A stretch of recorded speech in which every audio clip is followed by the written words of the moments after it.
Friends, তোমাদের সাথে আজকে শেয়ার করবো একটি রেসিপি যার নাম মাছের ঝোল বা ঝাল। এটার জন্য গোলানো হচ্ছে হলুদের গুঁড়ো, মরিচের গুঁড়ো আর ধনিয়ার গুঁড়ো, আর এর সাথে একটু পানি মিশিয়েছি। এখন তেলে দিয়ে দিব।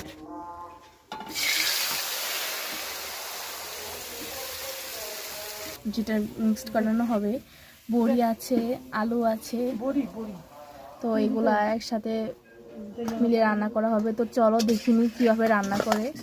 এখানে মশলাটা রান্না সিদ্ধ করা হচ্ছে।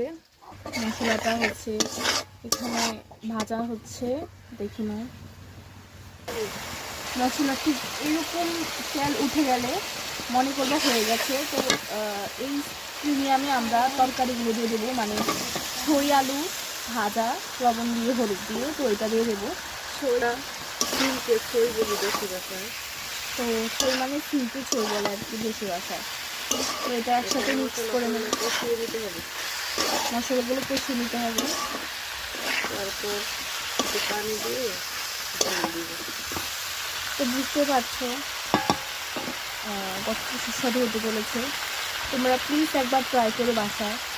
অপর পাশে আলু ভাতে সেদ্ধ করা হচ্ছে, দেখো না, তাও আবার লাড়কি চুলোতে। কিছুক্ষণ পর পর এভাবে রাখতে হবে যাতে ভালো করে কষিয়ে যায়। তুমি এটাকে কালি জিরে কখন দিয়েছো? ফার্স্টে দিয়ে দিচ্ছি ফোড়ন, পুরোনো কালি জিরে আর কি ছিল? মেথি। পুরোনো কালি জিরে আর মেথি দিয়ে ভালো করে ভেজে নিয়ে নিয়েছি। তো এরকম বারবার নেড়ে নিতে হবে। আর যখন এরকম প্রিমিয়ামে আসবে তরকারিটা, তখনই অ্যাড করে দিতে হবে পানি। অ্যাড করে দিব এখন।